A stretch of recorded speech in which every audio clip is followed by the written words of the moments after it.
अस्सलाम वालेकुम वरहमतुल्लाहि वबरकातुहू। उम्मीद है कि आप सब खैरियत से होंगे। आज हम लोग बात करेंगे सेल एनर्जी साइकिल के बारे में कि रतूबत गलीज़ी से हरारत गलीज़ी कैसे बनती है और हमारे जिस्म में रतूबत गलीज़ी जो है वो हरारत गलीज़ी के अंदर कैसे तब्दील होती है। हरारत गलीज़ी असल में क्या है? हरारत गलीज़ी वो हरारत है जिस हरारत की बुनियाद पर अल्लाह रब्बुल इज़्ज़त ने इंसान को जो है वो पैदा किया है और ये हरारत गलीज़ी पैदाइशी तौर पर इंसान के जिस्म के अंदर जो है वो पाई जाती है और मौत के वक्त तक उसके जिस्म में कायम रहती है। जिस वक्त ये हरारत इंसान के जिस्म के अंदर ख़त्म हो जाती है तो मौत वाक़ई हो जाती है। आज हम इसी के ऊपर बात करेंगे कि रतूबत गलीज़ी से हरारत गलीज़ी कैसे बनती है और कीमियाई तहरीक जो है वो मशीनी तहरीक में किस तरह से चेंज होती है। तो इसी को हम बोलते हैं सेल एनर्जी साइकिल। सबसे पहले हम एक सेल की मिसाल लेते हैं। जैसे कि आप लोग बोर्ड पे देख सकते हैं, एक एनिमल सेल है जिसके अंदर मुख्तलिफ चीज़ें पाई जाती हैं। राइबोसोम्स होते हैं, न्यूक्लियस होता है, सेल मेम्ब्रेन है, साइटोप्लाज्म है और इसी की एक चीज़ को हम इसमें से ले लेते हैं, माइटोकॉन्ड्रिया। माइटोकॉन्ड्रिया जो है वो क्या है? माइटोकॉन्ड्रिया जो है वो पावर हाउस ऑफ सेल है और इसको हम एनर्जी सेल भी बोलते हैं। होता क्या है कि जिस वक्त हम ग़िज़ा खाते हैं वो ग़िज़ा जो है वो हमारे जिस्म के अंदर उसका तग़ज़िया हो जाता है। जिस्म के जिस ऑर्गन को जिस चीज़ की ज़रूरत होती है वो उस तक चली जाती है। तो जो फूड है और इसके साथ ऑक्सीजन ये मिलकर माइटोकॉन्ड्रिया जो है वो जब इसके अंदर एंटर होते हैं इन दोनों की मौजूदगी में, तो क्या होता है, एक एनर्जी पैदा होती है। इसी को हम एटीपी बोलते हैं। और इसमें फिर क्या होता है, इस एनर्जी के जब ये एनर्जी पैदा होती है यानी हमारी ग़िज़ा और ऑक्सीजन मिलकर जब एनर्जी को पैदा करते हैं माइटोकॉन्ड्रिया के अंदर जाकर, तो फिर कार्बन डाइऑक्साइड और वाटर जो है ये इसमें से खारिज हो जाते हैं। अच्छा जी, अब हम देखते हैं कि एटीपी और एडीपी जो है वो क्या है।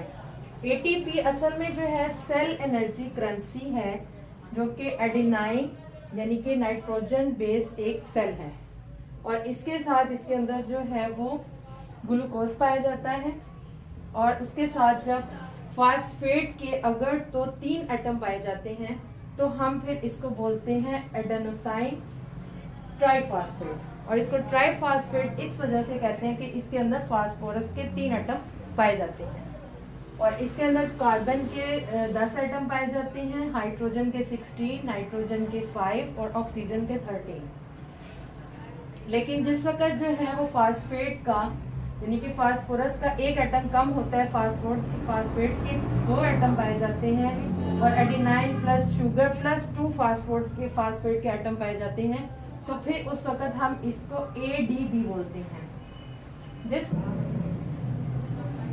जिस वक्त जो है वो फास्फेट के सबसे ज्यादा ग्रुप्स जिसमें पाए जाते हैं उस वक्त हम इसको NADPH कहते हैं और जैसे जैसे फास्फेट के ग्रुप जो हैं वो कम होते जाते हैं तो इनके नाम भी तब्दील होते जाते हैं। जब फास्फेट का ग्रुप जो है एक ग्रुप उसमें से कम होता है तो हम उसको ATP बोलते हैं, एडेनोसिन ट्राइफॉस्फेट, और जब और ग्रुप कम होता है तो हम इसको बोलते हैं एडेनोसिन डाइफॉस्फेट और एडेनोसिन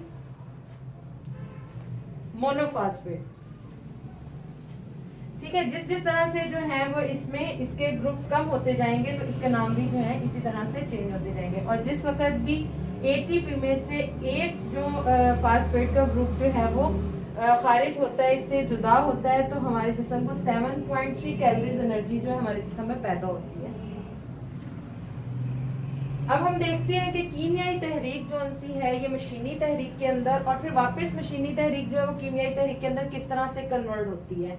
होता क्या है, हमारे जिस्म के अंदर ग़िज़ा जिस वक्त खिलती शक्ल के अंदर तैयार होती है जिसके अंदर कार्बोहाइड्रेट्स, प्रोटीन, लिपिड्स पाए जा रहे होते हैं और फिर ऑक्सीजन की मौजूदगी के अंदर ये अपना अमल तामुल करते हैं एक दूसरे के अंदर, तो फिर क्या होता है, कार्बन डाइऑक्साइड गैस को खारिज करते हैं और इसके साथ जो है ये वाटर को भी खारिज करते हैं। और इस दौरान में ही जो है वो जिस्म के अंदर एक प्रोसेस होता है, एक हीट पैदा होती है, यही वो हीट है जिसको हम एटीपी बोलते हैं। अब ये हीट जो होती है, जिस वक्त ये हीट पैदा हो जाती है हमारे जिस्म के अंदर, तो हमारी कीमियाई तहरीक जो सी है ये मशीनी तहरीक के अंदर कन्वर्ट हो जाती है। अब इस हीट, इस एनर्जी की मौजूदगी के अंदर जिस्म में मुख्तलिफ किस्म की जो है वो अमल होते हैं, मुख्तलिफ किस्म के काम होते हैं, यानी तौलीद का अमल होता है, फुजलात का इखराज होता है, और हमारे जिस्म के अंदर जो है वो हरारत पैदा होने का अमल होता है, रतूबत पैदा होने का अमल होता है, और इसी तरह से उज़लात का तग़ज़िया होता है। तो ये था हमारा आज का लेक्चर कि हमारे जिस्म के अंदर जो है वो रतूबत गरीज़ी, हरारत गरीज़ी के अंदर किस तरह से जो है वो चेंज होती है और सारा अमल किस तरह से पाया जाता है। और दूसरा ये कि हमारे जिस्म के अंदर कीमियाई तहरीक जो है वो मशीनी तहरीक में, और फिर वापस मशीनी तहरीक जो है वो कीमियाई तहरीक के अंदर किस तरह से चेंज होती है। तो उम्मीद है कि आप लोगों ने इससे ज़रूर फ़ायदा उठाया होगा, और मज़ीद लेक्चर्स के लिए भी मेरा चैनल जो है वो उसको सब्सक्राइब कीजिए ताकि आपको मज़ीद भी अच्छी अच्छी वीडियोज़ मिलती रहे। अस्सलाम वालेकुम वरहमतुल्लाहि वबरकातुहू।